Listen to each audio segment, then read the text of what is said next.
Okay, so first of all, just let me tell you that next week I will not be here. Neither Tuesday, neither Thursday. Okay.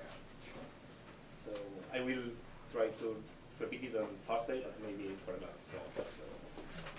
So no class next week. And so we were in this chapter 4, which is QFT in Corp spacetimes. So we started with the first section, which is classical theory. Okay. And we were just giving a brief review of the classical theory.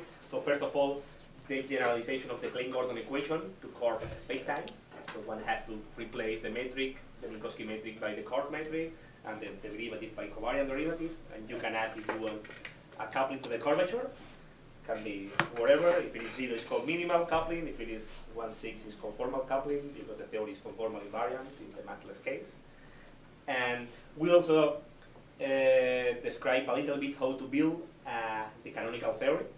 So the canonical momenta, the Hamiltonian, etc. So first of all, you need a foliation of a space-time in space and time that always exists or is possible for globally hyperbolic spacetimes. And from that, you can construct the conjugate momentum as we described. We also describe the energy momentum tensor, which is this expression for general coupling and general metric. It's the most general expression, it's very long. In particular situations, you give me a value for the coupling, and this will be shorter. And the last thing so another important thing is always covariantly conserved. And the last thing we discuss is how to build conserved quantities in classical field theory Corp spacetimes. And they are associated with Killing vector fields. A Killing vector field is given by something under which the metric is invariant, so the Lie derivative of the metric along it is 0. And this is the same as this if you just plug the form of the Lie derivative. And we saw that if you give me a Killing vector field and a Cauchy hypersurface, then you can construct this quantity Q, just multiply the Killing vector field by energy momentum tensor. This is a vector. You compute the flux along the Cauchy hypersurface, and the statement is that this Q is conserved in the sense that it doesn't depend on which hypersurface we choose. And I didn't prove that. But this is the relation between symmetries, Killing vector field, and conserved quantities in Corp spacetimes. The proof relies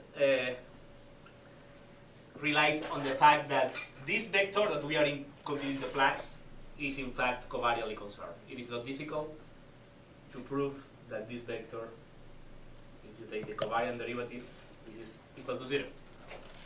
And if you want to compute the flux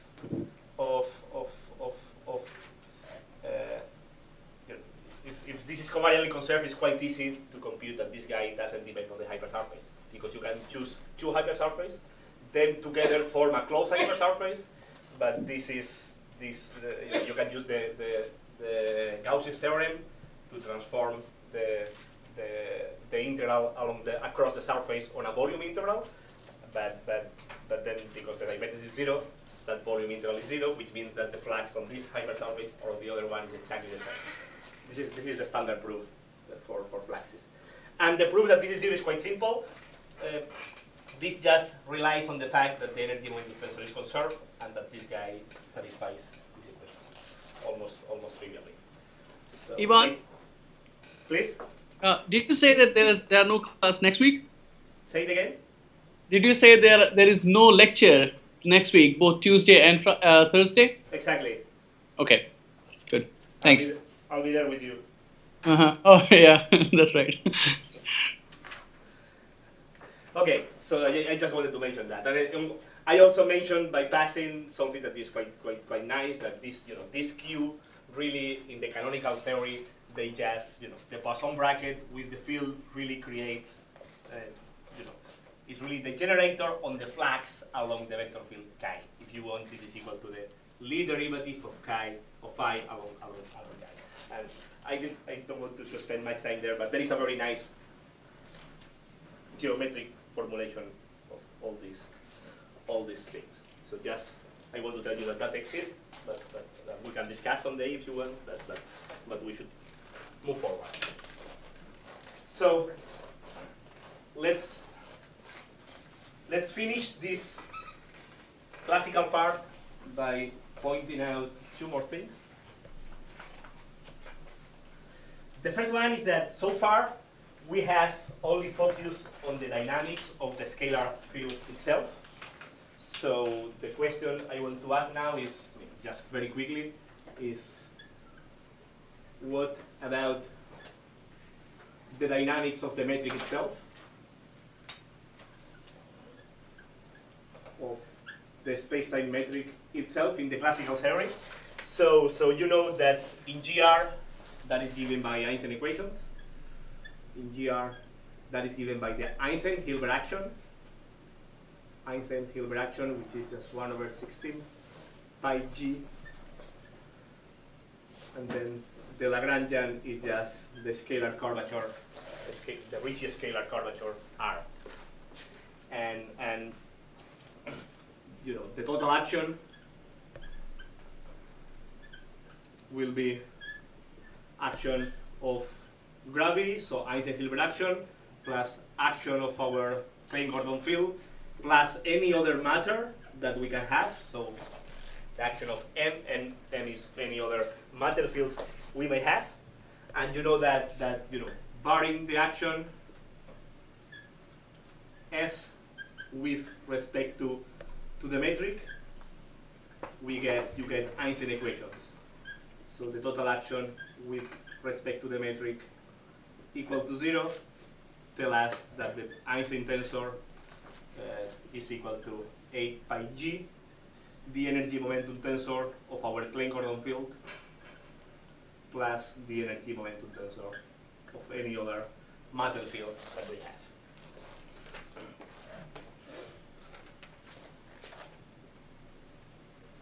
Remember what was the definition of the Klein-Gordon energy momentum tensor?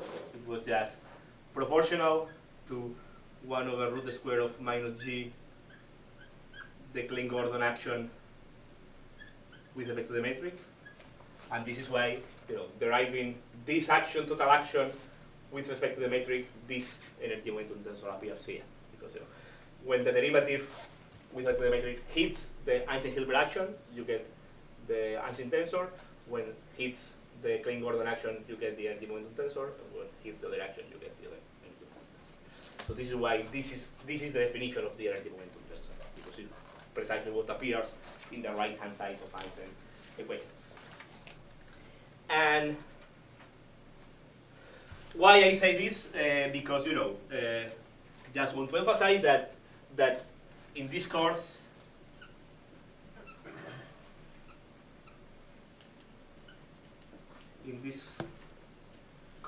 except when we discuss back reaction,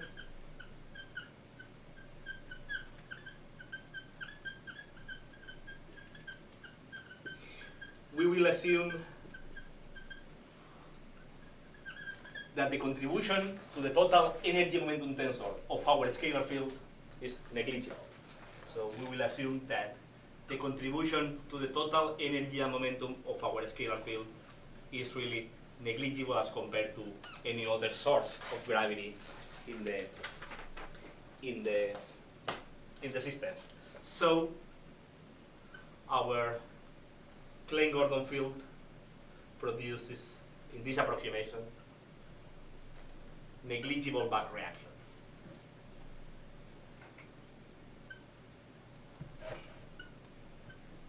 So that will be our assumption most of the course. So therefore, in what follows in this course, the metric is a fixed metric tensor. It's a metric tensor given to us, and the presence of the scalar field doesn't modify that metric. So we are going to study this metric is produced by some matter fields, and the presence of our Klein-Gordon field doesn't produce any effect. So it's a fixed metric on which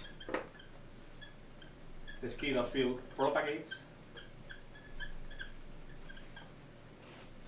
without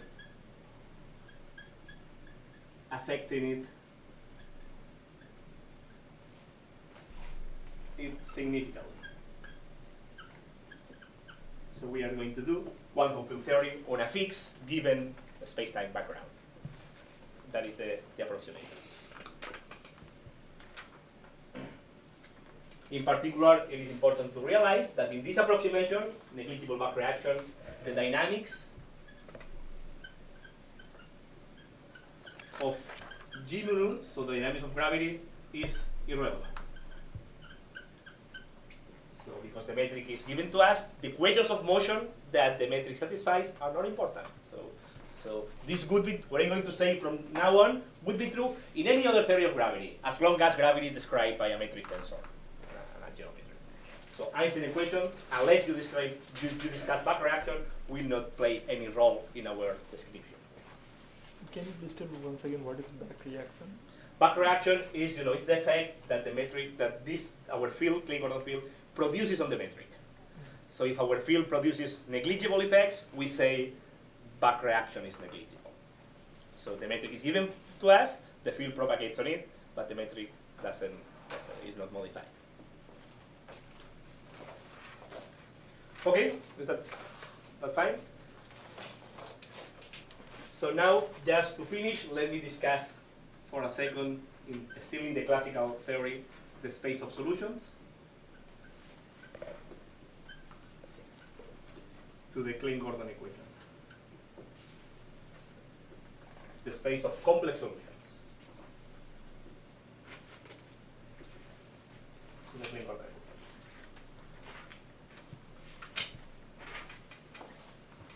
equation. And as we saw in chapter 1, 2, and 3, to move to the quantum theory, the mathematical structure, which is really relevant in the classical theory, is the space of solution, and this product that we define on it. So that is a key structure that we will use in our quantization. So I have to tell you what is that structure in the case of fields in a curved spacetime. So the statement here is that given a fixed background metric, why is this running away from me today? A fixed background metric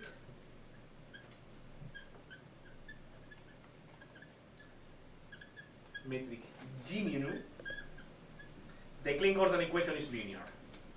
The Klein-Gordon equation is linear in the field, so there are no powers of that. Of course, if back reaction is important, we are in a different business, because the metric will depend on phi, therefore the equations are not clear, that are linear. But if the metric is given for us, then the Klein-Gordon equation is linear on the field. Therefore,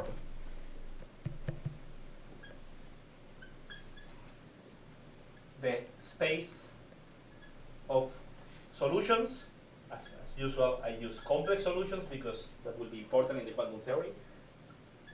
Solutions that we call SC is a vector space. So it has vector space structure.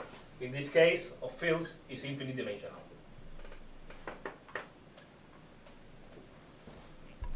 And that will be the root of all the complications in field theory. So once, if it is not linear, then we can't construct a vector. Then normally you use perturbation theory. So you take the linear theory and you build perturbations on the top. So this is the first thing that is extremely important. The space of complex solutions to the Klein-Gordon equation is an infinite dimensional vector space.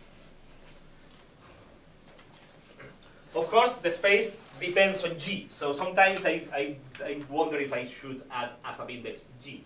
because the Klein-Gordon equation is different for a different metric. So you give me a metric, I find the space of solutions. You have a different metric, that's a different theory. So for my theory, with a given metric, the space of solution is S, C. And I should add G, I don't add it because well, too many letters, but just keep in mind it's the basic.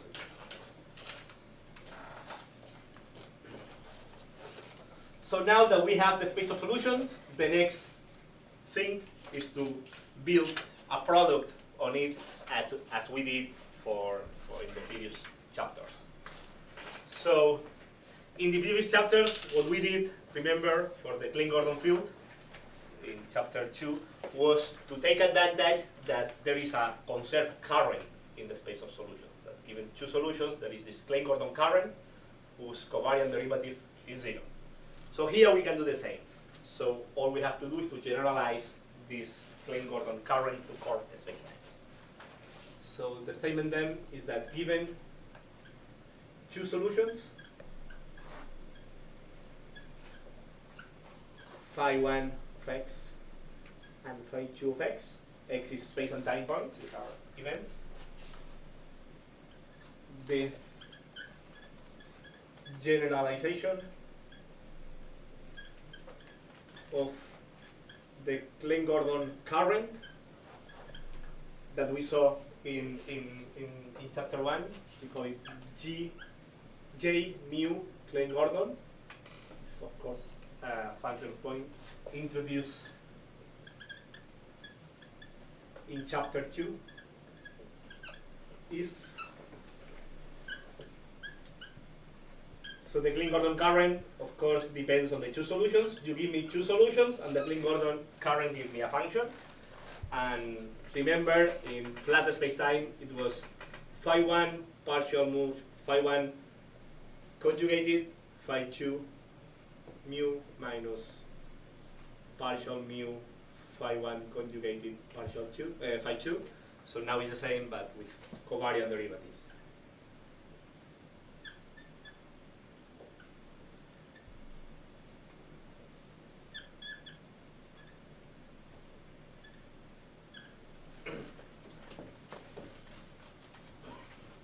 So this is the Klein-Gordon current, and the statement is that if these two guys are solutions, this current is covariantly conserved.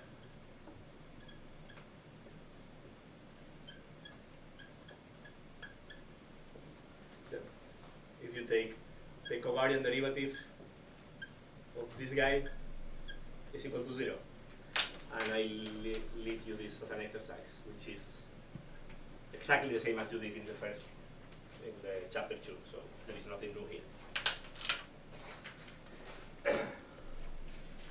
So therefore, we have a covariantly conserved current. We can build from it a conserved product. So we can therefore construct a conserved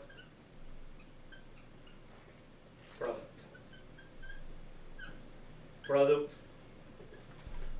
in the space of solutions.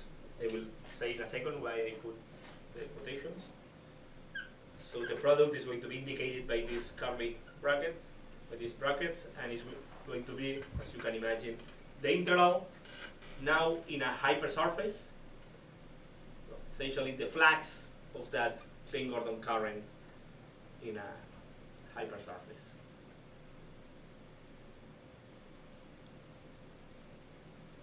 So the Klein-Gordon current of phi1 and phi2, which is just I times the flux in a hypersurface of phi1 conjugated partial mu phi2 minus partial mu phi1 phi2. Again, as I said the other day, if you give me a hypersurface, this is just the volume element, which is the d3x, wherever x coordinates are, the determinant of the spatial metric, time the unit normal vector or to the surface. this is true even in 2 dimensions for a sphere or for a cylinder or whatever. 8, remember, is the spatial metric, the metric projected on the hypersurface.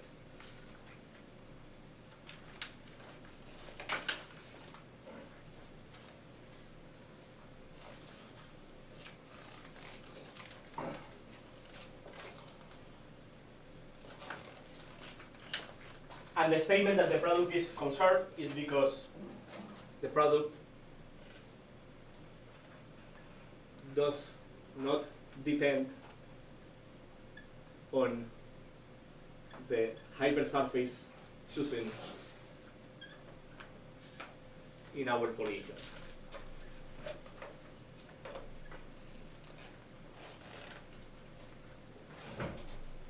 Doesn't matter which hypersurface we choose, this product has exactly the same value. So this is why it's a well-defined product. This is the analog of the Minkowski spacetime product that didn't depend on time. It's completely the analog. And the proof is exactly the same as the proof that I just described here. You have the flux of a current, which is conserved. So you take 2 surfaces, and then you use the Gauss's theorem to show that there is 0. Therefore, the integral is the same in both surfaces. But this is a consequence of the conservation of the current. Exactly the same as what I discussed before.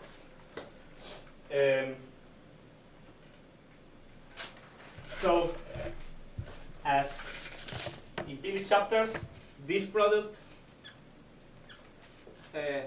satisfies all properties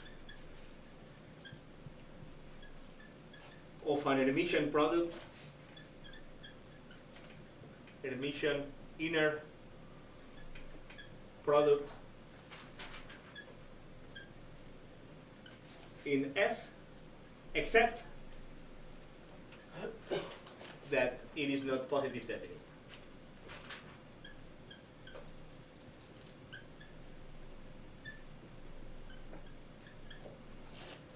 But it is linear in the second entry, antilinear in the first entry, and it's not positive definite, but it is non-degenerate. No, sorry. Because it's not positive definite. And all this just to say that the couple, a space of complex solutions, together with this inner product, this couple will be the structure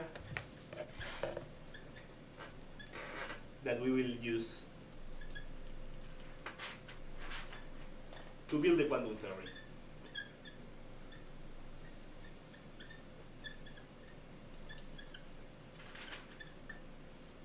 As we have done in previous chapters.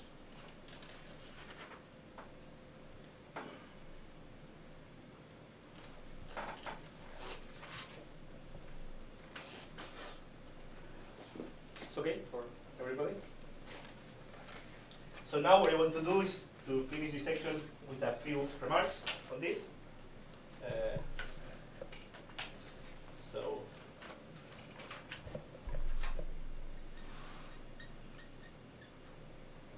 a few remarks on this construction are the following. The first one is that it's about dimensions of the functions, the solutions to the Lane-Gordon equation. So I have chosen, or I will choose, I choose dimensions of this guy to be 1 over L, as we did for the previous chapter. Rather, these dimensions is just a convention, so there are different conventions. I have hesitated and I have chosen to choose the solutions in the spatial solutions to have dimensions of 1 over L rather than dimensions of a scalar field, which are, remember, are root square of E over L. So you may wonder why, why I choose the space of solutions have dimensions different from the scalar field itself. They are solutions for the scalar field itself. The question is that is more convenient in the quantum theory. First of all, because you want the inner product to be dimensionless. Of course, it's an inner product. You want it to give you a number, not a number in some dimensions, because otherwise, what do you mean by normalizing a vector? If the norm has dimensions, normalization doesn't make sense. So I want the product to be dimensionless. If I choose the solutions to have dimensions of a scalar field, then I have to write here an H bar. And that would be possible, but I don't like having a classical expression with an H bar on it. Just to emphasize that this is a classical inner product. From the classical theory, nothing to do with the quantum theory. I prefer to remove this H at the expenses of having 5 dimensions of one world. If you like the other way around, you can do it. Also, with my choice, the dimensions of A and A dagger will be through the square of action. And I like that. If you choose the other convention, they are dimensionless. So just want to emphasize that is a convention.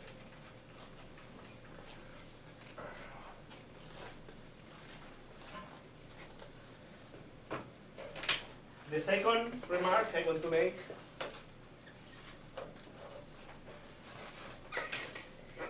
is something that I don't know if I mentioned the other day, but you were asking me to mention, that this formulation of the classical theory is what we call covariant. So we have the space of solutions and the inner product built from a conserved current. One can also provide the canonical vector, so which are completely equivalent.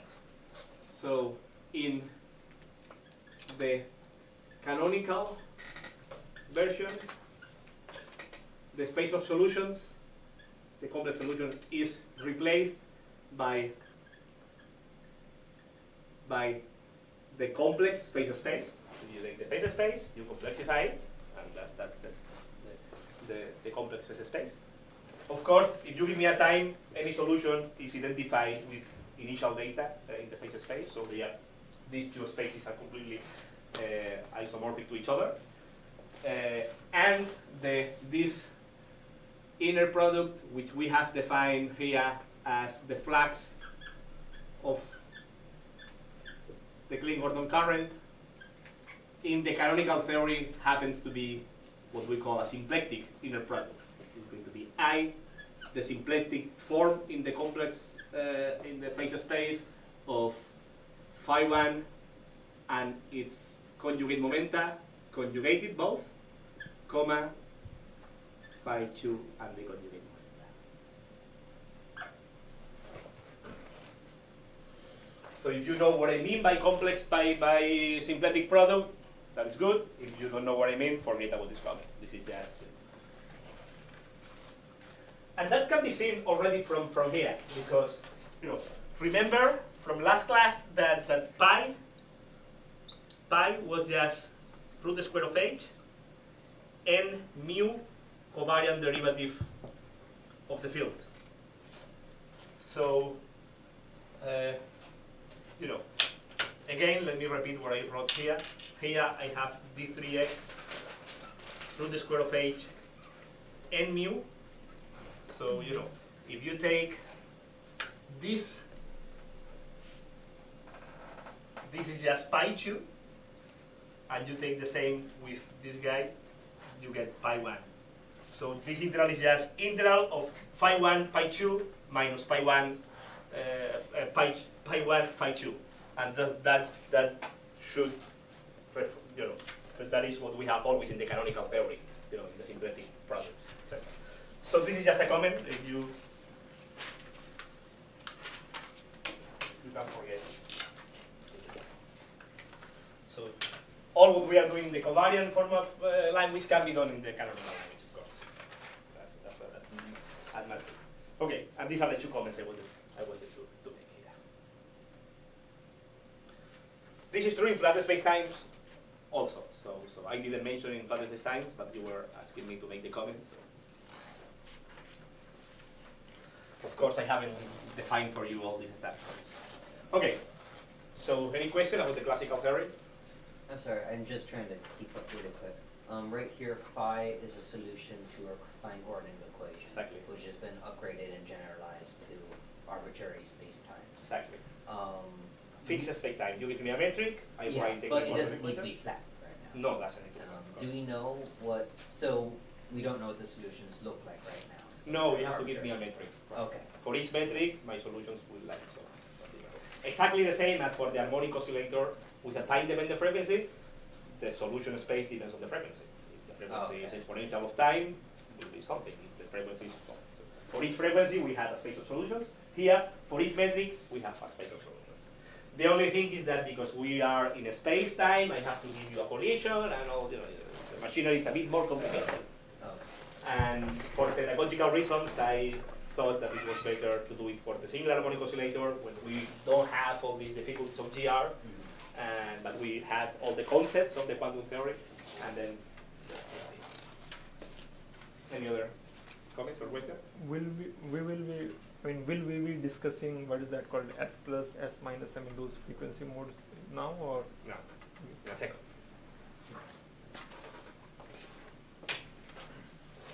So far this is the classical theory, and now we go to the quantum. And we take into account all that. So the quantum theory.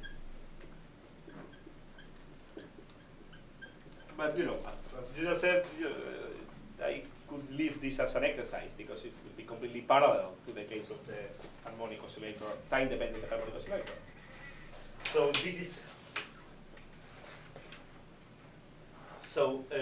this is completely parallel to what we did in chapter 3. So the strategy will be the following. So remember that what we have is a globally hyperbolic spacetime. So what we have is a manifold M and a metric given to us fixed once for all, and the metric and the spacetime is globally hyperbolic. So all these foliations are well defined, etc. So the strategy to build the quantum theory is the following. First, I will go fast because it's the same as we have discussed in detail. So first, choose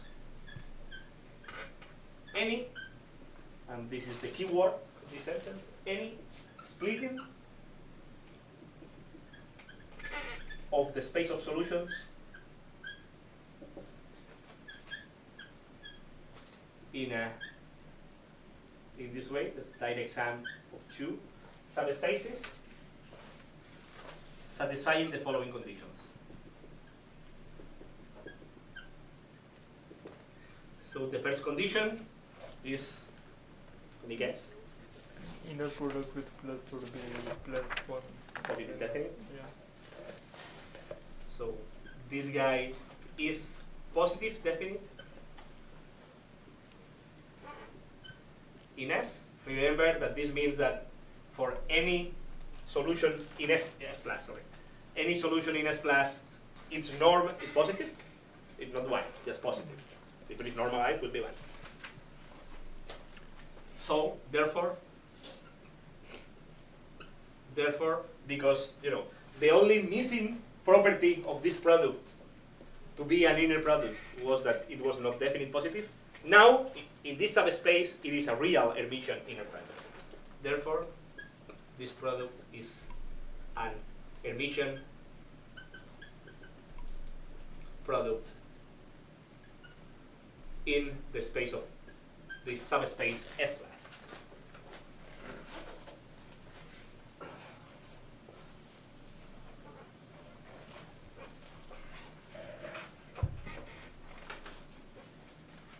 So second property, this splitting must satisfy is that, as we have done before, S minus is the complex conjugate of S plus as a set. So take all these elements and complex conjugate them.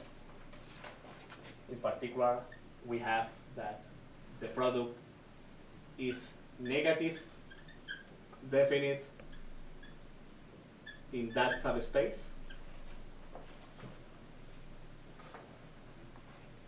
Again, we will call S plus the positive frequency subspace and S minus the negative frequency subspace, although they are misnames. There is no element here which oscillates with positive frequency. That only happens in flat spacetime. Here, that doesn't happen. So it is really the positive norm subspace, but I will use positive frequency subspace many times. And in books, you also find that name. And the third element is that S plus is orthogonal to S minus. So S plus is our choice of positive frequency subspace. But again, if the metric is time dependent, there are no solutions which oscillate with positive frequency in general. Unprofessional. Does 2 not imply 3? Not necessarily, because we now have infinite dimensions, so one has to be careful. Okay. So in the one-dimensional case that was obvious, but in this case it's not that automatic. So now, if we take, let me call and define a set of phi I with I from 1 to infinity, a basis of S plus. So let's choose a basis. Then let me always choose this orthonormal. So it will be easier to manipulate. Then the complex conjugated of these elements is a basis of S minus.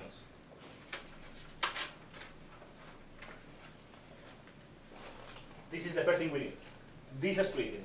There are infinitely many ways of doing this splitting, as we already saw for the harmonic oscillator. So here we have a bigger infinity. Once we have that splitting, constructing the quantum theory is automatic.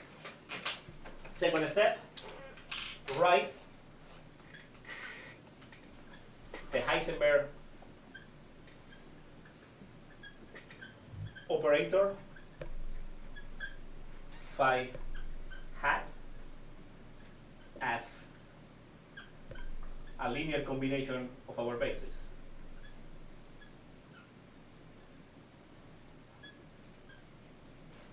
Where for consistency, the coefficients must be operator valued coefficients.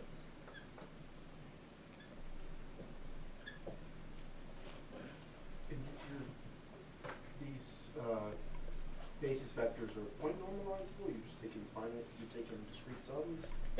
Right. So they are normalized to the Kronecker delta. Okay. In Minkowski spacetime, as we discussed someday, you also can do that, but you need wave packets, and they are very different to manipulate. So one normally uses plane waves, even though they are ill-defined because they are not, their norm in the classical spatial solution is infinite. They are normalized to the delta Dirac. So strictly speaking, e to the I kx minus omega t, that doesn't belong to that space because the norm is infinite. But we close our eyes, we use them, even though they have those problems, because they are very easy to manipulate. And at the end, we know what the result means. But strictly speaking, they are not a well-defined basis. So here, because we don't have anymore e to the I kx minus omega t, we don't have that problem, and we can work directly with bases which are normalized to the Kronecker delta. So the norm is 1.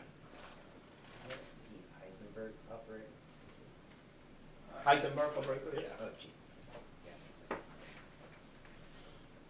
Okay, this is when you talk and write at the same time. This is the phi operator. The pi operator, if you want, you can just, of course, again, to define pi in a curved spacetime, you need to give me an slicing. Pi operators are associated with a given slices. For different slices, you have a different pi operator. So they are you choose a slicing, and they are just given by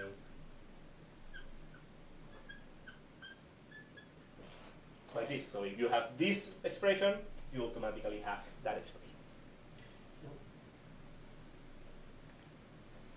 That thing's not a, the thing's a density right now, right? Right, momentums are always densities.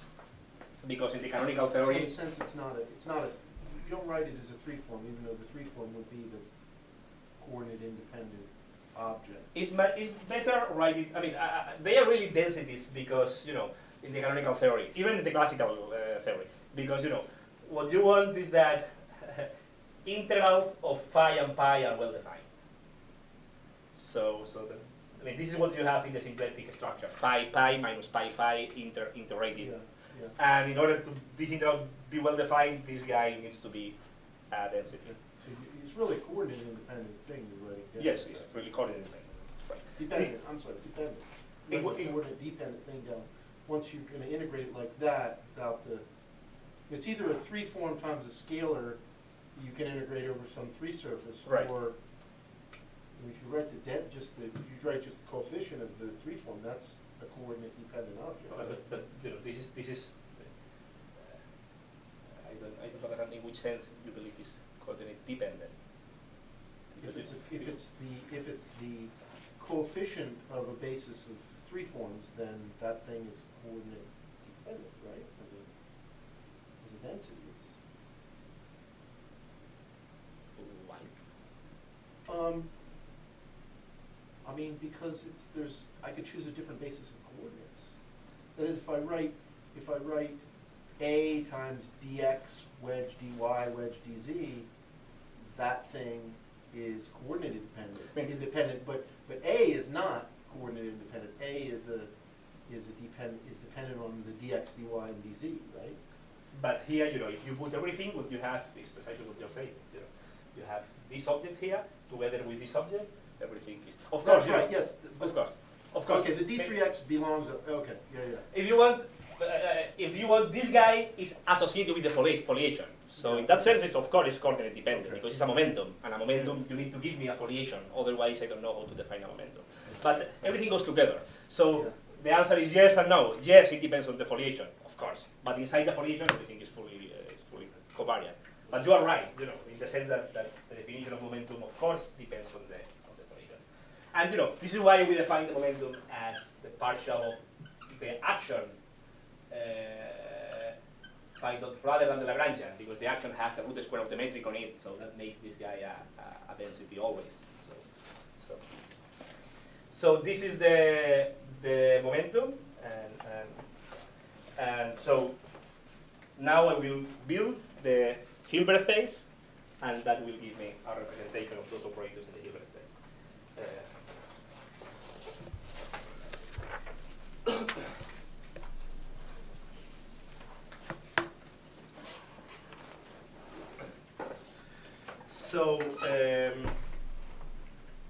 So we know that the operators A and A dagger. Now we have infinitely many. For the harmonic oscillator, we have one, but now we have infinitely many degrees of freedom. If you want, each of them associated to a one normal mode of the field. So for each value of I and j, discrete values, we have this operator.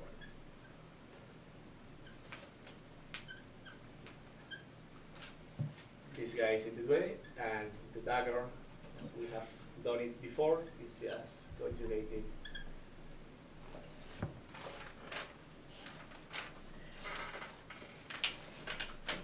So second step, we already have our fields.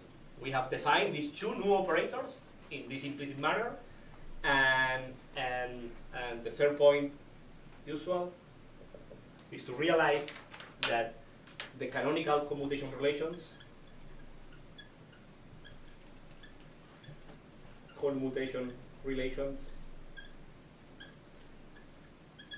phi xt by x prime t by h bar delta x minus x prime. They imply an algebra for these operators, which is the algebra of creation and annihilation operators.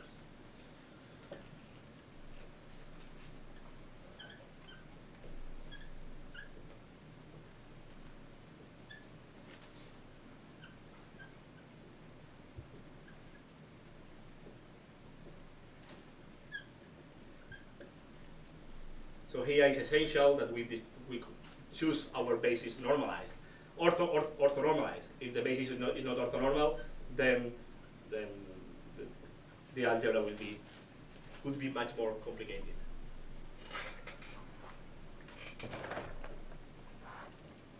H bar, phi 1, phi j. This is going to be H bar, phi j. So this H bar here is again a consequence of my choice for the dimensions.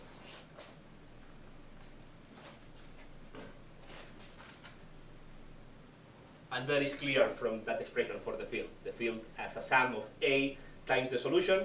If the solution has dimensions of 1 over L, and the field has dimensions of root square of E over L, A needs to have dimensions of action, root square of action, which is root square of E times L.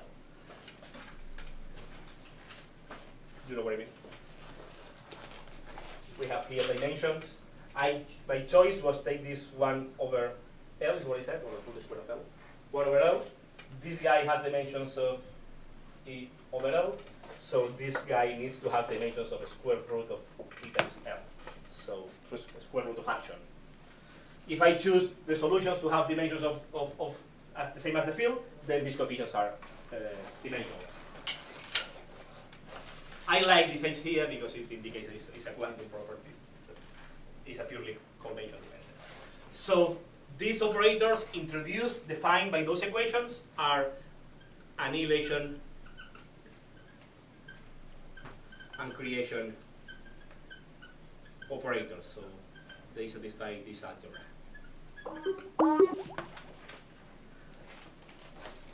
So therefore, I can use them to build the focus space.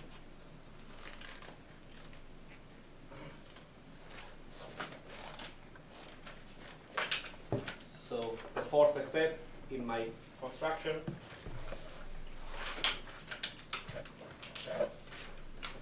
is to define the vacuum.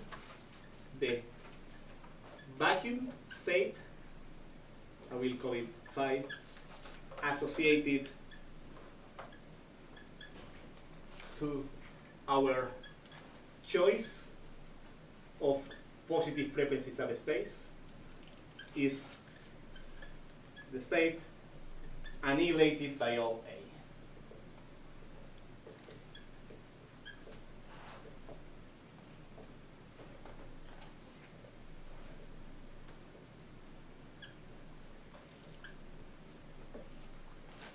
This is what we call the vacuum state. And the last one to the last is that the one particle Hilbert space we call H is the space.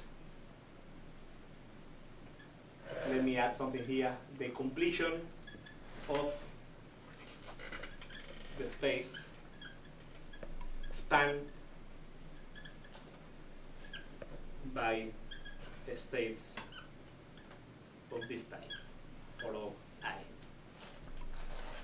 And I added this word here, the completion of, because in these infinite dimensional Hilbert spaces, you need to do what people call a Cauchy completion to have a real Hilbert space. But this is some technicality that I am not discussing at this moment.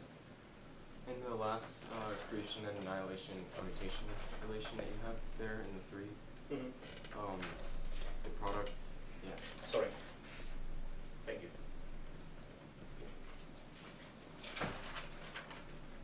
I wrote a starter and it's not a star because if it is a star that will be 0 because phi will belong to S plus, phi star to S minus, and they are orthogonal to each other, so they are 0. So I need no star. So we have here the one particle Hilbert space, and then the focus space is just built on that. So the focus space is again the completion, the Cauchy completion of the space spanned by multi-particle state, by multi-quanta state, spanned by states that we choose by taking n1 power of this guy dot dot dot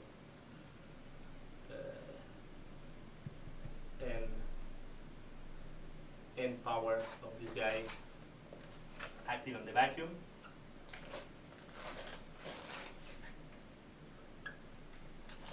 If you want the states to be normalized, let me add root square of h to the n1 power and a root square of n1 factorial.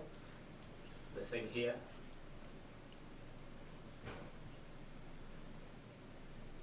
And I will have, this is what we call states with n quanta in the mode 1 dots n quanta in the modes m. And if you take all these states for all n1, n, and for all capital N, and you take all possible linear combinations, you do the completion, you get what we call the Fock space, and we call the space Carvey F.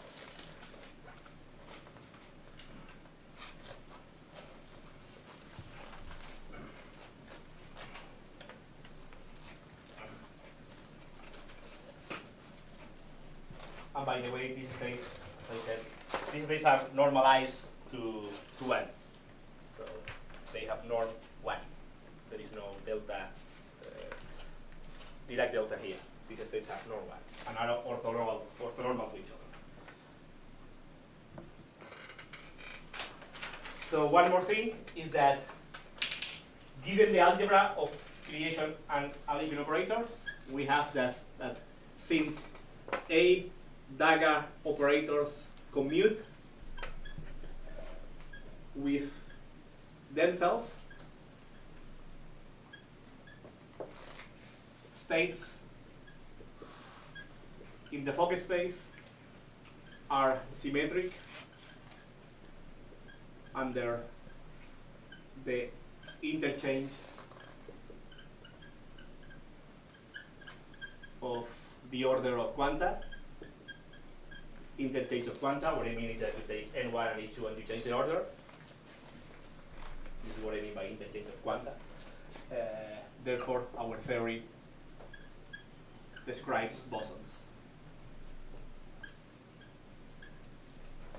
Describes our theory describes bosons.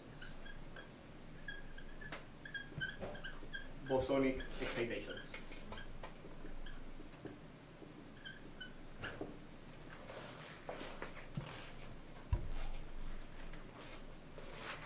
And essentially, this is our theory.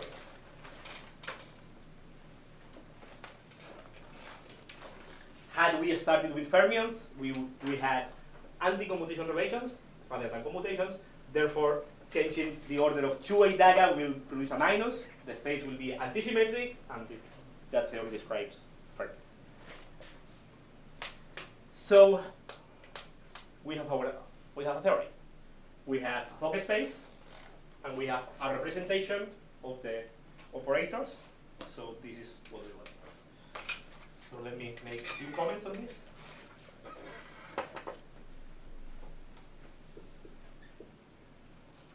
Some of them more mathematical than others. So let me put a number to this equation.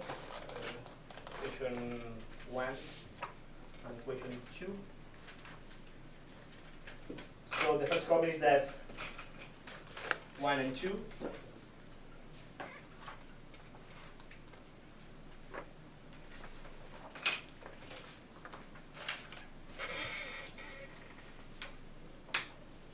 provide a representation of the operator phi and pi in the focus space. We know how these guys act on in any state because we know how A and Idaga act.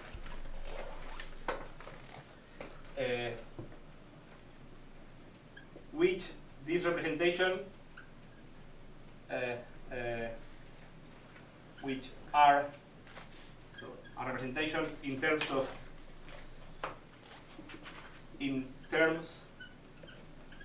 Hermitian operators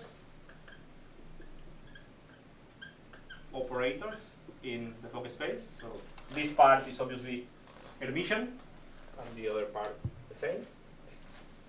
That satisfy the wave equation, so the equations of motion. Obviously, because the field is a combination of solutions to the equations of motion with constant coefficients, so phi will, of course, satisfy the equations of motion. And the commutation relations, the canonical commutation relations. So if you use a dagger, these guys satisfy the commutation relation. So we have a full theory. We call this a Fock representation.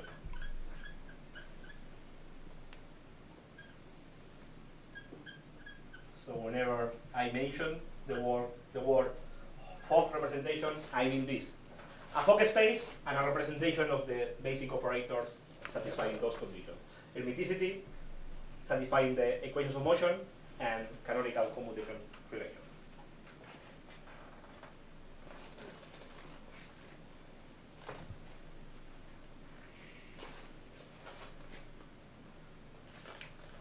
Okay? Let me add 2 sub-comments to this comment. One sub-comment, I don't write it, just for you. One sub-comment is that remember that this equation, this notation is not very precise because, as I said, the operators phi and pi have to be understood as abstract operators, and when we represent them in a given Fock space, we should indicate that by an R, representation of this abstract operator on the Fock space F, and representation of this abstract operator on the Fock space. Why? Because we can have different representations of phi and pi. I can choose a different Fock space and have a different representation. So it would be more appropriate to add here that explicitly. In Minkowski design, we don't do it because we have a preferred representation. We always talk about that preferred one by default. But here, as I will mention in a second, we have infinitely many. So it would be good to have that. But normally we don't write that just because it's very too many letters there. First subcomment. Second subcomment is that remember that these operators are not really well defined as operators because these sums never converge. So in order to find I will describe that in more detail later on, but I just want to leave here the comment. So, but we can make them well defined by smearing them with a function. So if you take the phi operator in that representation with the R, there if you want, and you take a function f of compact support. If you do this integral, so you integrate the field along a function of compact support, you get a well-defined operator. We normally call this phi of f in square brackets. So these guys have to be understood as operator value distributions. We will discuss that in more detail later on in the course, but just let me leave the comment here so we don't forget what we are doing. So this is the first comment that we have with this construction. Why are they not well defined? Because the sum in modes never converts. Normally don't converge absolutely.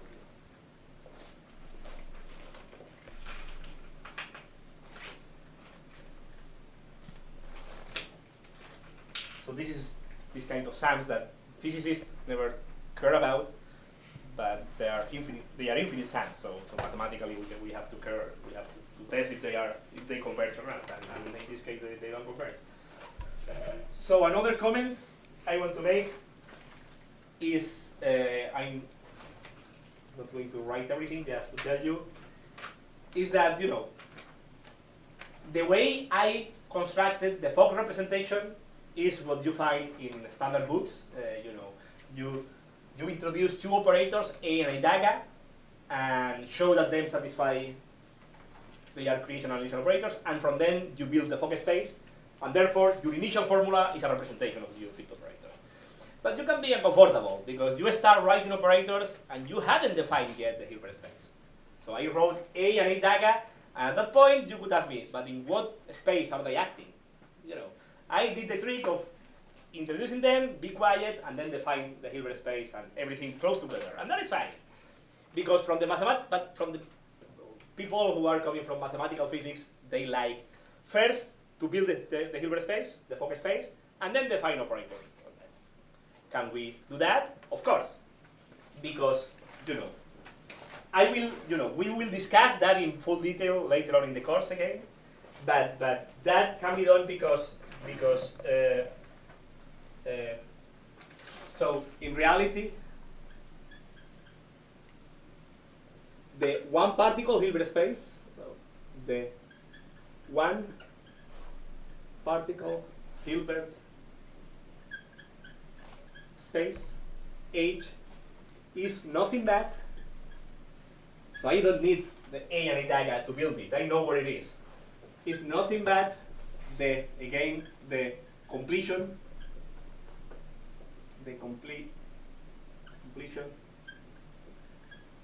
of the space of positive norm solutions together with the inner product that we have defined. This couple, after completion, is a Hilbert space, and that is precisely H. So you defined this before, right? I mean, we had started from assuming that there is such. Right, but I never told you that this couple is the one particle Hilbert space.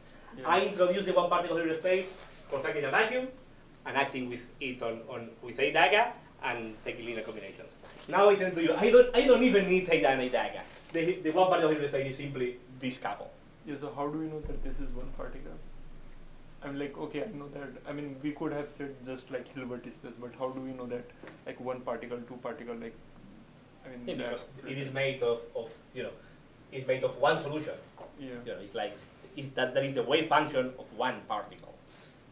Two particle Hilbert space would be the product of this by itself.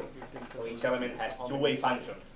Okay. So I am not defining it here rigorously, so I am just leaving the comment so you know it, because we have discussed for a while, so I can already start giving you more details. But we will present everything in order later on. So in quantum field theory, the one particle Hilbert space is just made of solutions to the equations of motion with positive norm.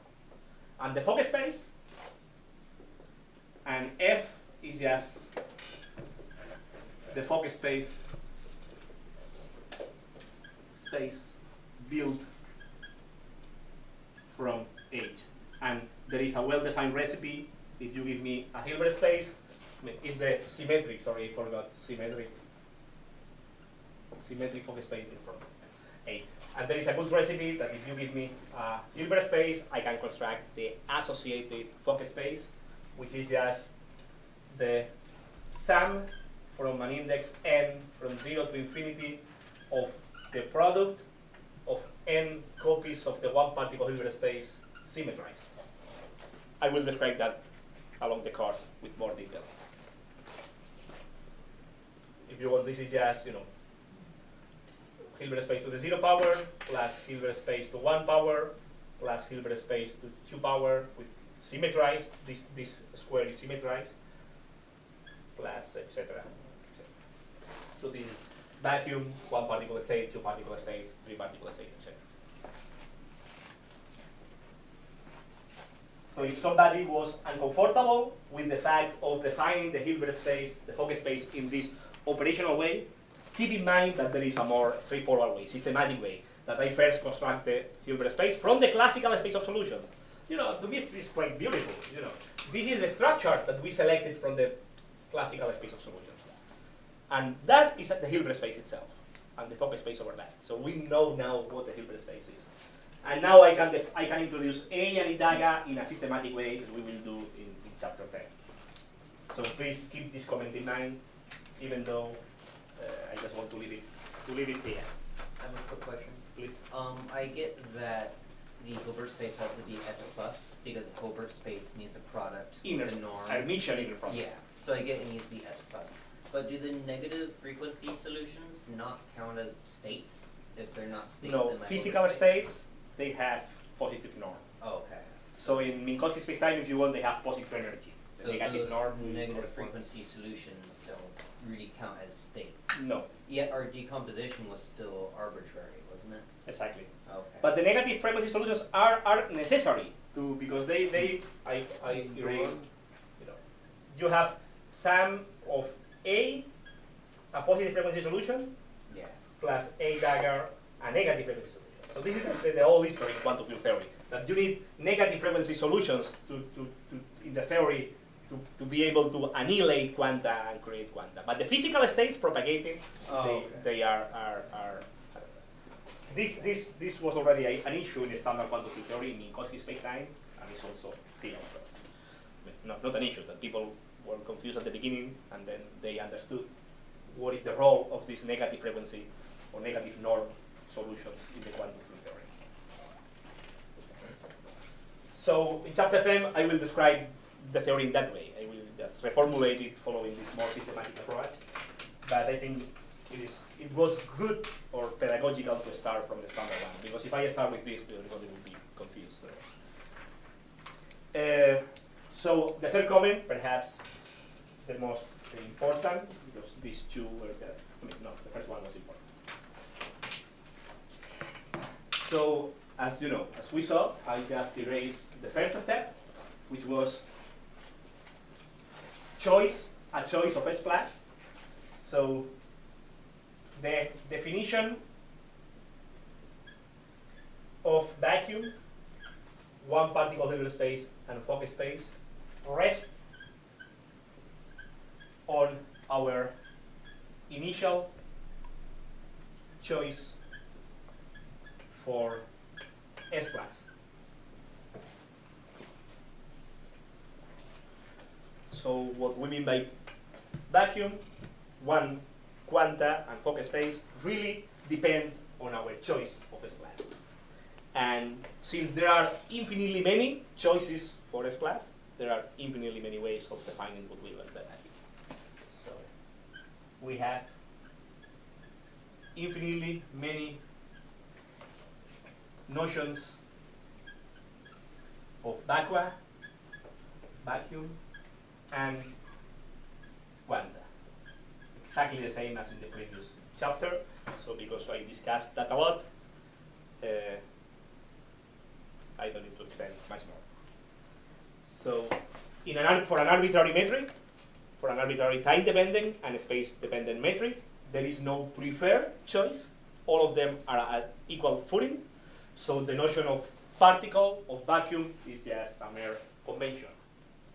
Only when there are symmetries that help us to select one choice compared to the other, we can confidently talk about particles and vacuum. And in those cases, it's very useful, have an interpretation in terms of particles of the theory. But keep in mind that that is only an interpretation. The theory is a field theory, and and this tells us that we don't have notions of particles. So the theory is a field theory by itself, and particle and vacuum is only nice notions which appear in very peculiar situations, like in Minkowski spacetime, or when we have other symmetries, and I will discuss in section 5 when that happens. In the previous chapter, you could see how the time dependence of omega is causing this feature that you have many notions of. So, but here the metric should be causing this. Right, I didn't do it explicitly. Time independent. I did it partially. So let me erase here and so. In fact, I would say I did because I said that the equation of motion is this minus mu naught phi, then you put minimal coupling, and this box is just, Wasn't there C and R in there? right, I am choosing minimal coupling So, for simplicity.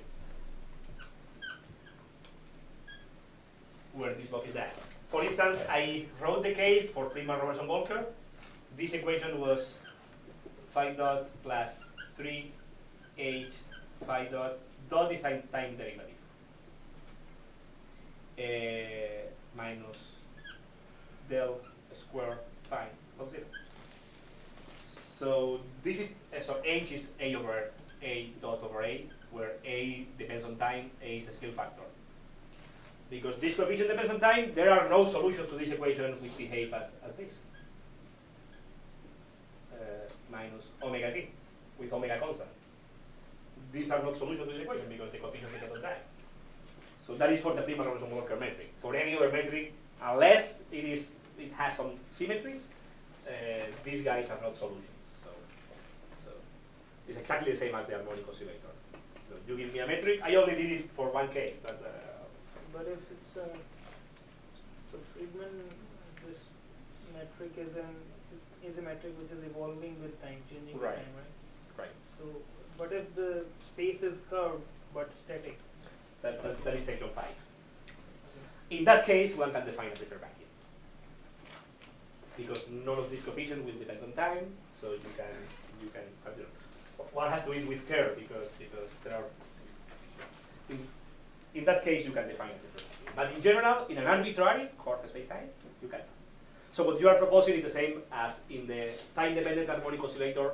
I told you, what about if omega doesn't depend on time? Then you can define a vacuum. But in general, in an arbitrary time-dependent frequency, you cannot. In an arbitrary time-dependent metric, these guys are not solutions. You don't have a preferred decomposition of S in S plus and S minus. You have to choose one, and that's all. that seems somewhat strange because time is really just a coordinate, and to say that. I will describe all that in section 5. But you're saying that the space coordinates, if they change, we can deal with that. But if the time coordinate change, then we have more trouble. Exactly. That is the case. So Not, this is that doesn't make me comfortable. that is the case. This is why we call it the positive frequency subspace, because it has to do more with time than. Oh, okay. I mean, keep in mind that even Einstein never told you that the space and time are equivalent. You know, in the metric you have a minus for temporal coordinates, so they are really different things. Everything is covariant. You can choose different times, change from one time to other time, and one space to other space. But you cannot change the space and time, so they are not completely equivalent. And as we will see in section 5, that is the case. All what I need is a time-like Killing vector field. Direction in time in which the metric doesn't depend on that coordinate. Then I can define a preferred.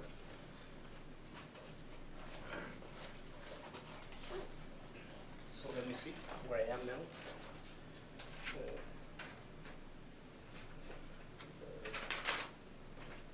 So I want to start. Next thing is W box transformations, and the analysis is parallel to what we did for the single harmonic oscillator. The only thing is that we have more freedom because now we are in a field, and so what I'm going to do is to do that in detail. But I don't think it's a good idea to start right now because only 5 minutes are left. So maybe you have questions. Yeah, I mean, like, so when, like this particle, like, what is that called, like vacuum being different for all others? I mean, like, it depends on which S plus you are choosing. Like, can this be, like, experimentally tested? I mean, like, Next chapter. Okay. The Ultra effect. That will be a very good example. So now I am presenting the theory, and then we will do application. So in the Ultra effect, we will see how that is just in our face. That, I mean, you should already be convinced because I showed you that for the single harmonic oscillator with a time-dependent frequency, we can have this, this frequency which is constant, expands and is constant, and then it's spontaneous. And you have particle creation, which tells you that the particle is a mere convention. And in field theory, the Ultra effect is a pretty good example. Hawking radiation is another example. Okay, so like initially you're telling that we haven't yet got into the notion of particle, right? So at what point of like we are bringing this particle? So whenever you have to, this is the way of building the quantum theory. When you choose S plus, you are committed with a notion of particle. What we mean by particle is a state with wave function given by one of the elements of S plus. Wait, so particles have well-defined momentum, or do they have well-defined space? They are fields. They are you know. Is it excitation of the vacuum that has Right. well-defined? I avoided the name particle because particle has a special Like a meaning, little which an element of a reducible representation of the Poincare group. Oh. So let me call it quanta. Okay. So excitation or quanta. So it's just you have one of these solutions to the wave equation, and this is the wave function if you want describing one of your quanta. You can.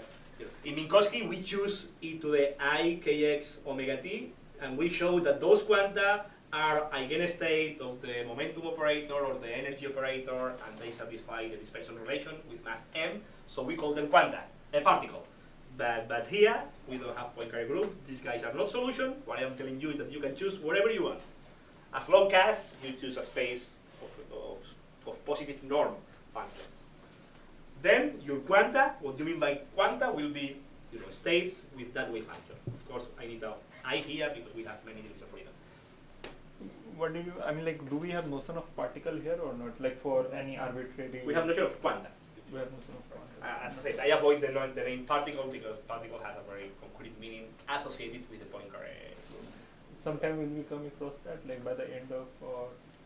No, there are no. I mean, you don't have Poincare symmetry in curved spacetimes. The metric is not invariant of the translations and rotations and boosts. So forget about Poincare symmetry. You don't have that tool anymore. And that is the statement that when we learn quantum field theory in flat spacetimes, for historical reasons and for good reasons, everything rests on Poincare invariant. Even when you don't realize, everything you define is resting on Poincare invariant. Your vacuum, your notion of particle, everything. But once you lose that, then you have to realize that there is no preferred decomposition of the spatial solution in positive norm and negative norm state. Therefore, there are many different notions of vacuum and quanta, and that is a reality. It's like in a flat surface, I tell you that there is a preferred coordinate system, Cartesian, but once you make it curved, there is no preferred system of coordinates. But you just said that if the space is curved but static. Right, but in that case you have some symmetries.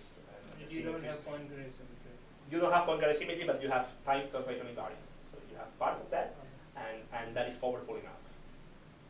But in general, so the message here is like the same as when you move from flat geometry to curved geometry. Curved geometry, you realize that these nice, beautiful Cartesian coordinates were just an artifact of the amount of symmetry. In a curved manifold, any system of coordinates is as equally good. So you realize that coordinates doesn't mean anything. So forget about coordinates, talk about geometry, curvature, geodesics, etc. Here we do the same. We realize that the notion of vacuum and quanta are just convention dependent. So this is a field theory, it's not a theory of particles. So the theory can be rigorously formulated in terms of fields and field operators and energy momentum tensor, correlation functions. You can make any predictions that you want. Do you want to introduce a basis and a vacuum? You can do it, but keep in mind that that doesn't have any physical or objective meaning. It's a choice. Okay, I mean, like when you will be describing on rho effect, or like in the previous when you had given this example of spontaneous emission and all. So do we call like when we got do we call that particle or do we call it like just quantum? Like if we are seeing, you can call it always quanta. So I was just going to say that, just correct me if I'm wrong, but part of this is that the issue in Minkowski space, what is one particle in one basis is one particle in the other basis. And in this case, we could do some particular splitting where quanta was one particle in one basis. So the notion of quanta is invariant under Poincare symmetry. Yeah. Transformation. We saw that in Minkowski spacetime, S plus, that splitting was invariant under Poincare. So the notion of quanta is the same for any. And in addition, you have the Poincare group that you realize that your bases are eigenstates of the momentum, energy, and the Casimir of the Poincare group, so you can call them particles. Out of Minkowski, you can use the name that you want. I will call them just quanta. Okay, so what we observe is quanta. What you observe is quanta. If you are in a situation like in this room where you are very close to Minkowski, you can call them particles. Okay. In this room, it makes sense to use that preferred notion of quanta because we are very close to Minkowski. But if you are close to a black hole, then you will not read in any serious paper the name particle close to a black hole because that doesn't make any sense. It's completely basis dependent. So there. They have an objective meaning. So there, these states are not eigenvalues of eigen states of. No. Once you have a equation of motion which depends on time, it's the same as in the harmonic oscillator. In the harmonic oscillator, we have time-dependent frequency. Remember that in the time-independent, the generator of the symmetry was this guy. And if you want, in terms of vectors, this is like partial t. Is what. And when you generalize to time-dependent situations, there are no solutions which are eigenstates of this operator. There are no solutions which are an eigenstate with some frequency. So there are no solutions with definite energy. The same happens in quantum spacetimes. There are no solutions to the Wilson equation which are eigenstates of the momentum operator, of the energy operator, or anything. So, I was just going to say, but I wanted to go back to this question of even the notion of quanta, that is when we count, there's, in this particular splitting, there's 1 or 2 or 3. We could do another splitting, Exactly. and we could get a different answer in terms of the number. Exactly. So it's just basis dependent. Yeah. So this is why I don't want to say doesn't make any sense. But it's a basis dependent question. How many quanta that the state has is a basis dependent question. Therefore, doesn't have objective meaning. so Absolute meaning. in this room, if we were to make a prediction because space-time is locally flat enough, I can point at a particle, I'll say there's one particle, and you would agree with me when you look at it. Right. But if we were sitting like on the event horizon of a black hole, and I said, hey, look at that particle, you can't really look at that same area and tell me the same number of particles are there. So, Even in Minkowski spacetime, I can be crazy and use a different notion of quanta. But you will say, come on, there is a symmetry, it is clear, the symmetry tells you clearly what is the reasonable notion of quanta. But that is lost in an arbitrary spacetime. You don't have that available. Okay, so if I know that this is the number of and my vacuum state is this, so can I trace back to S plus, from where what perspective is telling me the number of quanta, or no? So if I give you a state and you tell me no, I know that I have n number, I'm calculating n, and he's telling me no, it is 0. Then can I know on what basis is he calculating? Yes, or at least partially. We will see that is Bogoliub's transformation. Okay. This is precisely what we did in chapter. We're going to the same here. Are we going to describe under what conditions, say, one splitting shares a vacuum, let's say, Yes. with another Yes. splitting? Just like We did for the harmonic oscillator, so we did it in detail, and this is the same. But the answer I can tell you is, what we are doing is to separate this guy in a positive norm subspace and a negative norm 1. This is what selects a vacuum. Doesn't matter which basis you choose there. Because there are many different bases which doesn't leave that space. Doesn't matter which one you choose. This is the invariant characterization of the vacuum. There is a one-to-one relation between vacuum and focus space and this splitting. Okay. And I will show you later on that mathematically this splitting is characterized by a complex structure. So there is a one-to-one relation between complex structures and vacuum. Doesn't matter which basis you choose here. Because in my construction I was using a basis. I have an I here that makes reference to the basis. But doesn't matter which basis, as long as it is a basis of the same space. So that is the basis independent characterization of vacuum state. and mathematical is given by a component structure on the space of solutions. So this is again, as I said in the previous chapter, this is the main message. Accept, convince yourself, read the equations, and realize that is the way it is. There is no preferred S-class in a totally arbitrary situation. So there is no preferred notion of vacuum. That goes against your intuition because you were biased by the way that we learn. And but that is the message of quantum fields in core spacetimes. So still, the theory is well defined. It's a field theory. It's not a particle theory. So see you next talk. Any questions in first stage? So in the